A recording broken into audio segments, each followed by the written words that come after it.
What's good? It's Y Goes Hoops, and today we're going to talk about the games that happened. Tonight started off with Raptors versus OKC, in which OKC won 123 to 103 in a 20-point blowout. Grady Dick, the only bright side of the Raptors, had a monster Dick game with 21 points, 5 rebounds, 4 threes, a monster dunk, and a crazy layup, in which his only other game where he scored higher than that was a 22 ball against the Pelicans, but they lost by like 30. So I'm going to give him the edge in this one. Besides Grady Dick, there was really nothing good for the Raptors. They had low quality point guard play, 27 turnovers. Kelly Olynyk, his bitch ass self, has 7 of them all by himself. Yeah, he looks like he would. And OKC only had 15 turnovers, so that's a 12 turnover difference. OKC was getting points off of it. Shea had a nice little game with 23, 7, 8, and 3. 3 steals being J-Dub had 23 and 3 with also 3 steals and shot 69% from the field. Chetty the Yeti had 18 and 10 for his 21st double-double of the season. Off the bench, Kendrick Williams and Cason Wallace both played some quality minutes, and Kendrick Williams had 4 steals.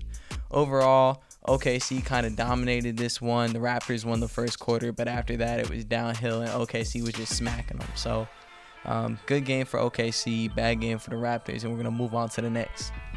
The next game we're going to be talking about is Celtics versus Pistons. The Celtics had 129 and the Pistons had 102.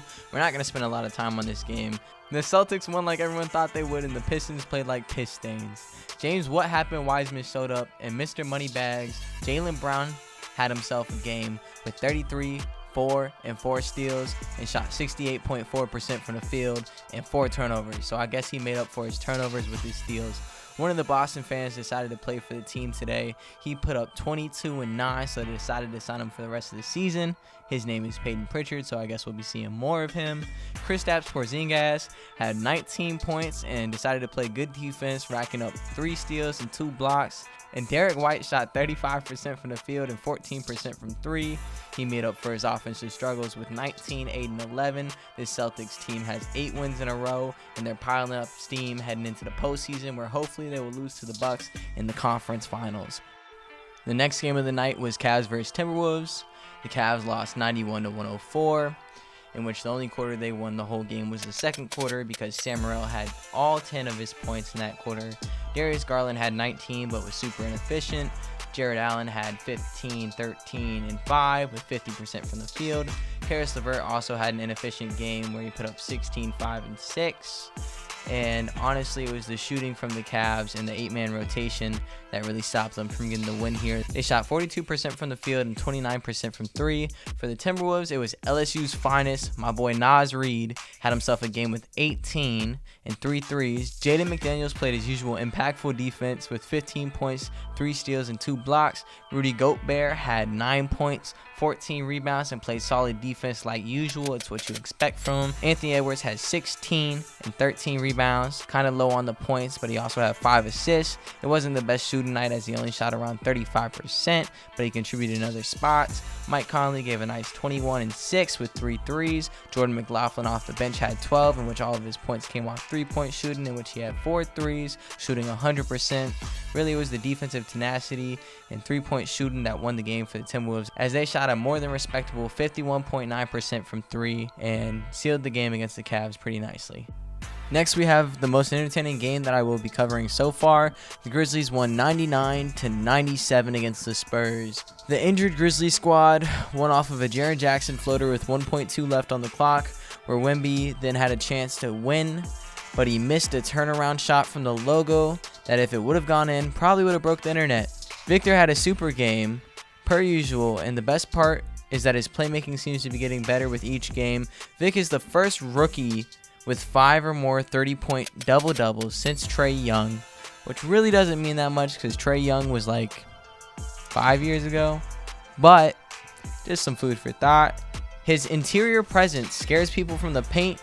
There was a fast break layup that I saw that 2 Grizzlies players both passed up an easy layup because Vic was there. And, I don't know who else in the league really does that with their presence.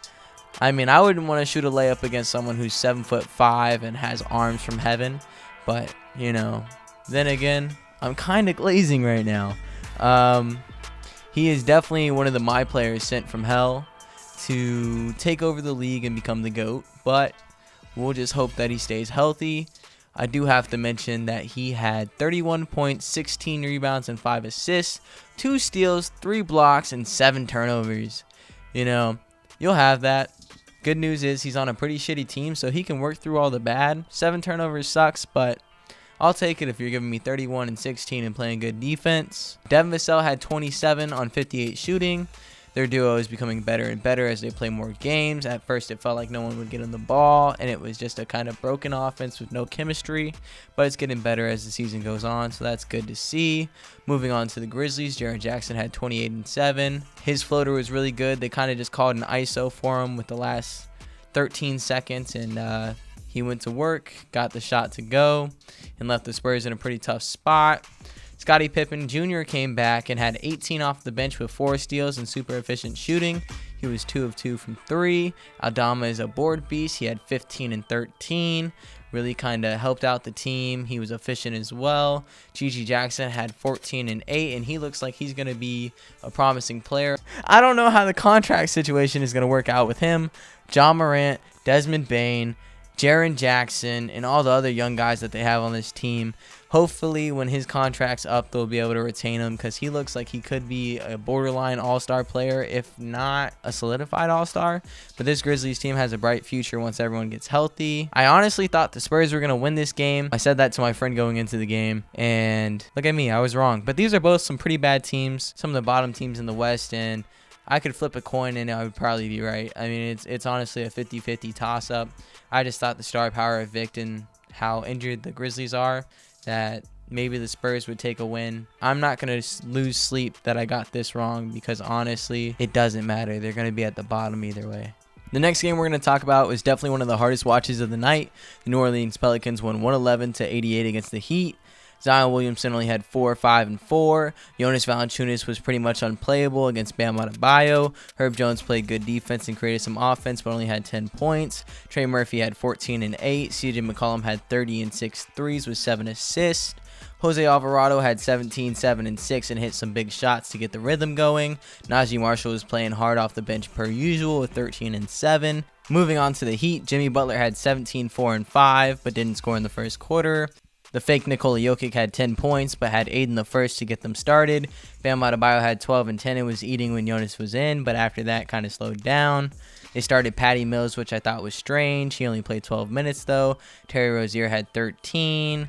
And besides that, they played a really tough game. They shot 36% from the field, 27% from 3. Couldn't hit a shot. The second half was worse than the first, and the first was already pretty bad. Neither team scored a point until 2 minutes through the first quarter, in which Bam Adebayo had a layup, and that was kind of the story of the whole game. It was hard to find a bucket on either side. Once the second half got going, though, the Pelicans offense started to strike. The Pelicans shot 18 and 36 from 3, making it 50%, and really, they could get a bucket, the Heat couldn't, and that's why the Heat lost. For the next game, we have the Clippers versus the Blazers. The ending score was Clippers 125, Blazers 117. But do not be fooled by the score. It's not as close as it looks. The Clippers were up 21 heading into the fourth. Kawhi and PG both played under 30 minutes. And it honestly was not a good game.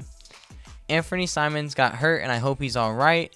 Besides that, Paul George had a nice 31-point game in only 27 minutes. Kawhi had 22 points in under 30 minutes. James Harden had 15 and 10. Trey Mann had 20. And the Clippers shot 57% from the field and 42% from 3. On the Blazers side, Scoot had a 24-point game on his usual efficiency. Everybody knows that's not that good. He also had 10 assists, which I think I should mention because that is promising. Keegan Murray's brother, Chris Murray, has been playing great lately. He had 21 with 3 threes. And I'm not going to dive into the players on the Blazers bench because this team is not good. And I'm not going to waste the time doing that. I am super excited to talk about this next game, in which it was Pacers versus Golden State. The Pacers won 123-111. This was just a great game for the Pacers. Miles Turner had a crazy poster off of a sweet Halliburton dime. He also passed Jermaine O'Neal for franchise blocks. Chris Paul was ejected at the end of the fourth, which is really fucking funny. Steve Kerr said he thought this team was outplayed physically by the Pacers, which when you're playing the Pacers, that's not something that you should hear as a coach or feel. Halliburton finally broke his cold streak with an amazing game. Diving into the numbers, Halliburton had 26 points, 11 assists, 1 turnover, 4 steals, and 3 blocks. He shot 50% from the field and 50% from 3. He really needed this game because the last couple, he said, have been some of the worst shooting performances of his life. And I know he was coming off of a hamstring injury, but it was starting to look really bad. So I'm glad he had this game. This will probably boost his confidence, and it's at a really vital time because we're getting damn close to the postseason. And hopefully, Hallie can keep this up because I would love to see him continue to be the player that he showed earlier this season. Miles Turner had 14, 10, and 5 blocks, but he shot terribly from the field. In the absence of Benedict Mathurin, one of my favorite young players, Pascal Siakam finally had the game that everyone's been waiting for with 26, 16, and 6. Andrew Nembhard had 17, which is pretty nice. It was really efficient too. For the Warriors, the only efficient player was Brandon Podds, who had 13. Steph Curry had 25 on poor shooting. Andrew Wiggins had poor shooting. Draymond Green had poor shooting. Jonathan Kuminga had poor shooting. Moving on to the bench, Klay had 17 with poor shooting. And Chris Paul in 24 minutes only had 4 assists. This was a bad game for the Warriors. They couldn't shoot the ball, and it showed. Good win for the Pacers. Congratulations, Tyrese. Congratulations, Miles Turner, on passing Jermaine O'Neal. And thank God Pascal Siakam looked good with his team. There was a crazy shot to end one of the quarters where Tyrese hit a deep 3 off of a Siakam assist. This team, when they're playing good, is a beautiful team to watch. Wow, Steve Kerr said that they got outplayed physically. That's embarrassing. For the last game of the night, we have the Lakers versus Philadelphia, in which the Lakers won 101-94. This was one of those games where neither team could hit a shot, and it's the Embiid-less Sixers, so I had a feeling the Lakers were going to win. The Lakers really need this with the play-in seeding situation going on right now. Houston's creeping up. They're on a huge winning streak, so this win and every win from here on out is super important for the Lakers. Getting into the numbers, Kelly Oubre had 19, 6, 3, and 3, but only shot 33% from the field. Tyrese Maxey had 27, only shot 38% and 1 of 9 from 3. Kyle Lowry had 5 points on 1 of 6. Like this whole team just couldn't shoot the ball. Mo Bamba logged minutes at starting center, which they've been starting him there for a minute, but he usually doesn't get past like 20-24 minutes. They usually play Paul Reed more. This time, Mo Bamba had 31 minutes and 44 seconds. He had 11 points, 7 rebounds, 3 blocks, and also shot poorly.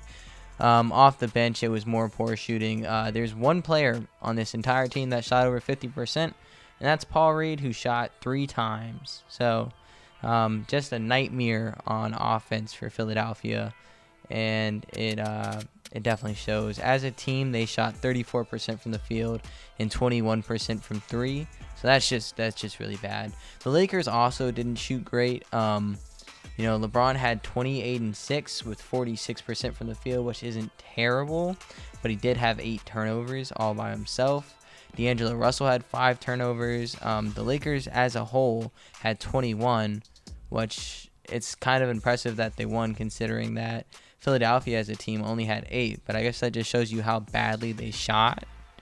So there's that. Anthony Davis had a nice game with 23, 19, and 4 blocks on efficient shooting. He shot 62% and was the only player in the starting lineup to have a field goal percentage or 3-point percentage 50 or over. Going on from there, Spencer Dinwiddie had 11 off the bench and efficient 3-point shooting, but not efficient from the field. D'Angelo Russell and LeBron decided to recreate the LeBron and D Wade thing. I'm going to try to put a clip of that in here. But yeah, LeBron dunked it and D'Lo just did the thing. Everyone knows what I'm talking about. I'll put the clip in, though. And this was kind of similar to the Pelicans and Heat game. It was a grinded out game, defensive, poor shooting. No one could get a bucket.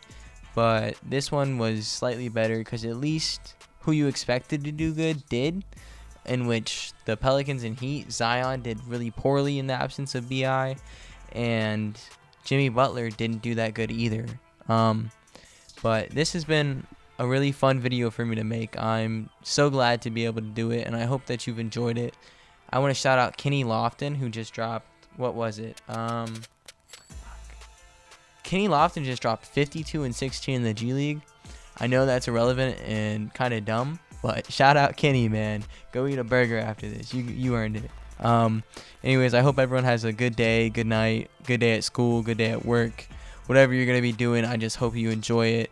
Enjoy your weekend, enjoy your week, and enjoy basketball. Shout out Kenny. Subscribe, like the video, and have a wonderful night. Mwah.